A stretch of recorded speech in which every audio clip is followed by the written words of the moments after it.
All right, y'all. So this is for those who think they have a twin flame. That's number one. Is in quote unquote separation from that twin flame. That's number two. Number three, you want them back desperately. And to that I say, and I hate to do it, but not really. I need you to get a grip. I need you to get a grip. I know you've been watching a lot of videos. I know you want to know what's going on. I know you felt a lot of passion. And I know there's nobody that you feel can replace them. That's your love, the love of your life, right? It's so perfect. They're so perfect, right? I know. I've been there, so I can speak on this. Trust me. Well, you don't gotta trust me. You can go through whatever you want to go through. But hopefully, I'm going to be a voice of reason for you today.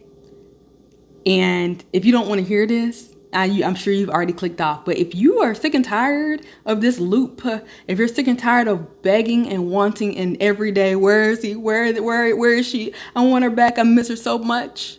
I'm nothing without them. Oh, my life is incomplete. If you're tired of that feeling, which you should be getting kind of tired, you should be starting to heal now. Maybe that's who I'm speaking to. Those who are like, oh, I'm kind of like, I'm tired of this conversation. Listen, you're right to be tired because you're not supposed to be stuck in that energy at all. It's okay to grieve. It's okay to feel passionate connection. It's okay to find somebody who checks all your boxes in that moment and to have like this beautiful, beautiful, beautiful connection. But hear me out. What if that connection was to awaken you? What if that connection was to spark something in you? What if that connection was to show you who you are and initiate you into the highest version of you? What if it wasn't about them at all? Can you believe that? Can you accept that? Can you maybe think this wasn't about them and that this was the divine plan to spark something within you and to wake you up? Oh, ain't that special? Ain't that beautiful? Oh, there's nobody more important than you, baby. Oh, that's a beautiful gift. Matter of fact, to have love, open that heart space, crack it wide open, and for you to find yourself in the midst of all that and come out of it so much stronger. And maybe you're just now starting, but I want to let you know that where you're going is so much more beautiful and passionate and great. It's so much better than what you feel like you're leaving behind. And if they're meant to come with you, they will. But I don't want us to sit here and say they are somebody that they're not. Because in reality, a lot of us or a lot of you are dealing with people who aren't what you think they are. They're not as great as you think they are. You're seeing them through rose-colored glasses. Matter of fact, you only see them as so great because you're so great. And if you put some distance in between, over time you're going to see that actually they weren't that great. There were things that you're skimming over. Are we being honest? Can we be honest? Can you name at least one thing that wasn't so great, that isn't so great about them? That's not quite your cup of tea. If you can name at least one thing, then you're doing a good job. You're on the way to healing. You're on the way to breaking that glass, that illusion, that delusion. And I'm proud of you. The reason why I felt the need to speak on this is because there was a song that was coming through yesterday over and over again. And I was like, what? Where's this coming from? So I got to speak on it. The song is called Supercut by Lorde.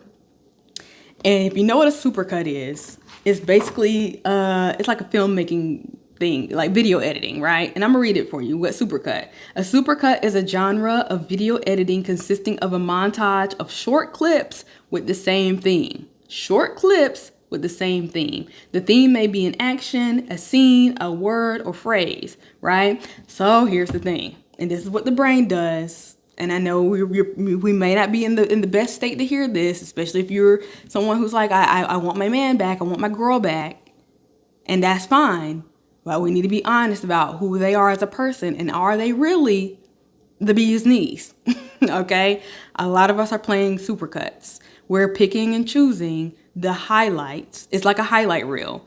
And you're picking like, okay, maybe out of the 100 things they said, maybe literally 20 of the things were what you wanted to hear, and they were the great things. So you're replaying the great things, those great moments, those passionate moments, those moments where you cannot let those things go. So every time you think back to the time you had, and it could have been 6 months ago, it could have been last week, probably wasn't last week. It was probably like last year.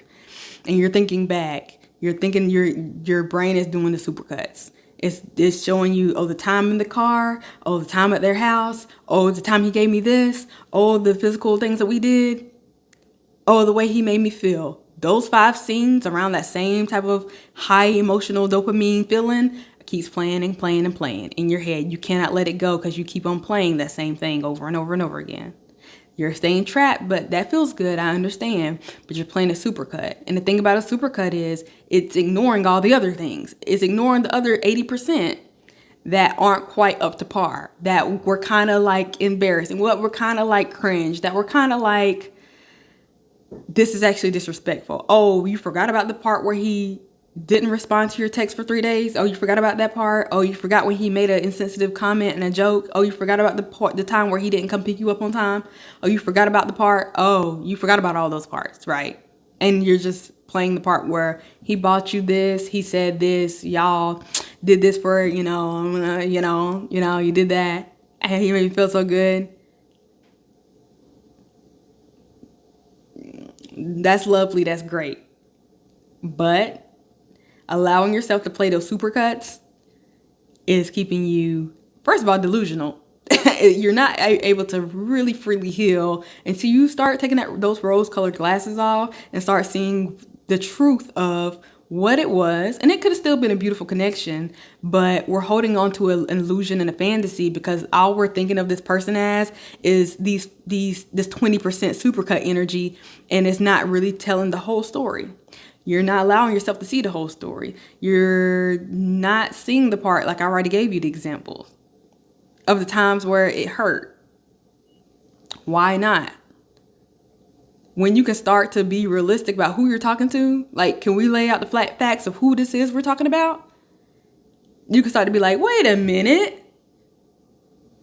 Why am I crazy in love with somebody who actually, and especially if this is separation, why do I want somebody who is okay with not talking to me for 6 months, a year? I want somebody like that. That's who I want. I want somebody who treats me that way. I want somebody who can't express themselves. I want somebody who tells me that they love me and that, oh, I give you the whole world and you're my forever. You always be my baby. But at the same time shows you otherwise. Oh, that's what I'm holding on to. That's what I want. Are you sure? I think you're worth more than that. I will say that. Matter of fact, I know you're worth more than that because I don't know why. I just know. But if we could start, first of all, if we can pull back a little bit on the readings, on the tarot readings about what they're doing, they miss you so much. Yeah, we're feeding the delusions. I'm not even gonna go there because I understand it takes some time to wean off of that. It's like a drug for sure.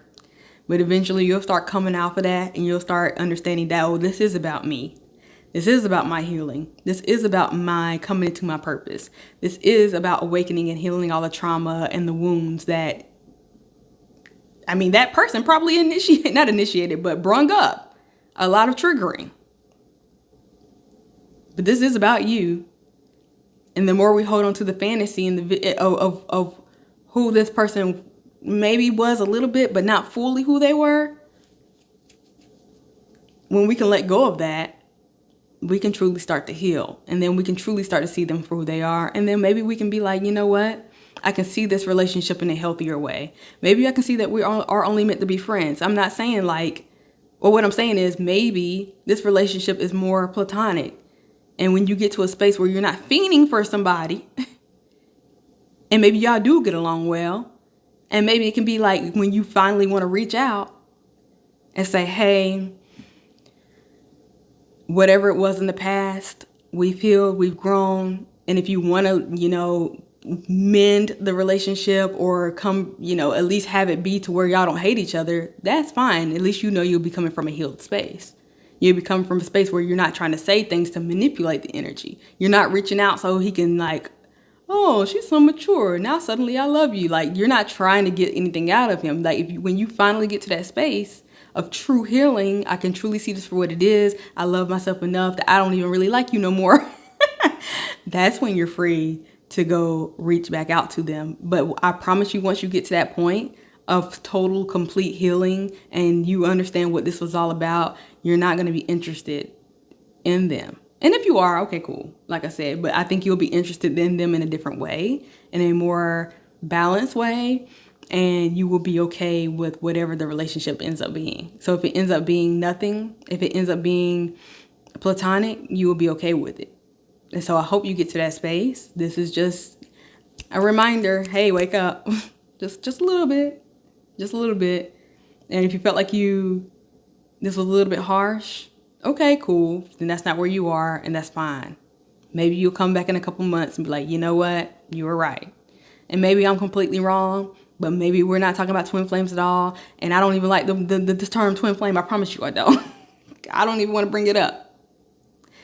But regardless, wherever you are, you have to use your discernment. And if you feel like this message needed to find you, then here it is. And I want you to just reflect on this conversation. Ask yourself, am I playing supercuts of this person? Do I still have the rose-colored glasses on? Am I putting them on a pedestal? Am I ignoring the beautiful transformation that I'm going through? Because that, I feel like, is what this is truly about. And I'm just smiling because you'll get to a space, and I pray this for you, I hope this for you, I declare this for you, you'll get to a space where you're so thankful for that part of your life. You're so thankful for that relationship. You're so thankful for that intensity, because you're forever changed by it. You're a whole different person. And if you're not there yet, come back to this video in a couple years and I can promise you'll be so thankful. And if there's people who've already been through that, I want you to leave it down in the comments for other people to like show them that, yeah, life gets better. And you will see that this was for you. It was all for you. Everything is always for you. And it will be nothing but gratitude and thanks for you becoming the person that you were always meant to be because of this. I always say, well, I don't always say, I think this is the first time I'm saying it. I feel like my spiritual awakening was because of what I deemed at the moment was a twin flame. I still don't really want to put labels on it like that, but I would not be who I am. And that was a brief relationship, y'all. That was super brief. That 3 months, and so much happened after that where I just completely came into my spirituality and divinity. And when I look back, I would do it all over again. I would go through that pain all over again to be who I am today. And that just almost makes me want to cry, because I can't imagine a life where I'm not who I am right now. And it all seemed to happen so fast, but so slow at the same time. Because when you do hear people say, oh, I've been waiting on my twin flame for 3, 4, 5 years. It is that long, but I mean, hopefully they haven't been waiting.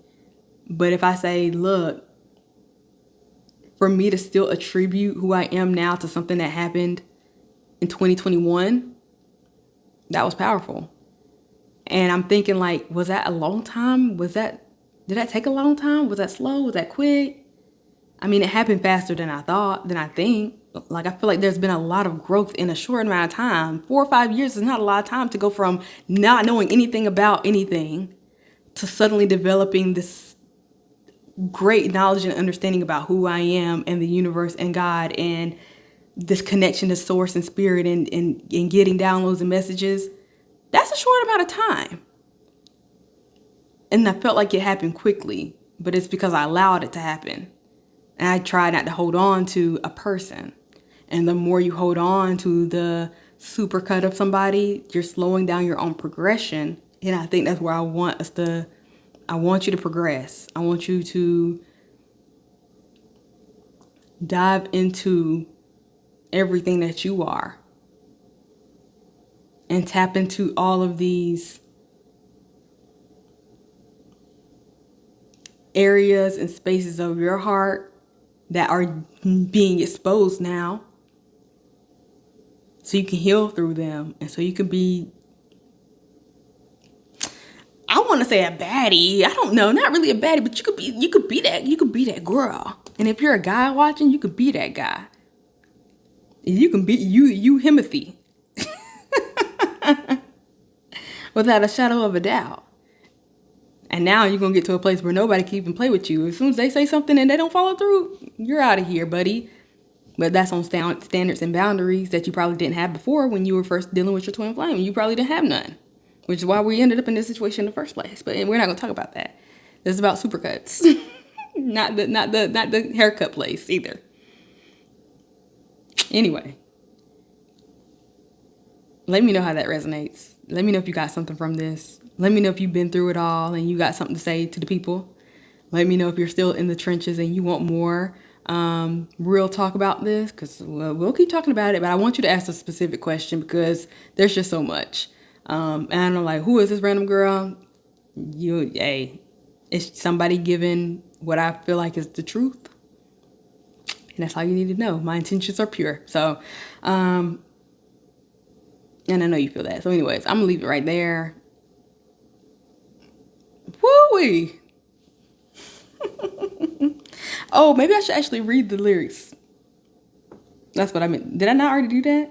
Let me read the lyrics of the song real quick. I'm not gonna read all of it because not all of it matters, but it says, in my head, and this is Supercut by Lord. In my head, I play a supercut of us. I want to sing it because I like the song. All the magic we gave off. All the magic we gave off. All the love we had and lost. In my head, the visions never stop. These ribbons wrap me up. But when I reach for you, there's just a supercut. And then it says, in your car, the radio up. In your car, the radio up. We keep trying to talk about us and someone you maybe by love. I'll be your quiet afternoon crush. Be your violent overnight rush. Make you crazy over my touch. But it's just a supercut of us. And it goes, supercut of us. Oh, it's just a supercut of us. Okay, anyway, go listen to that song. Bye.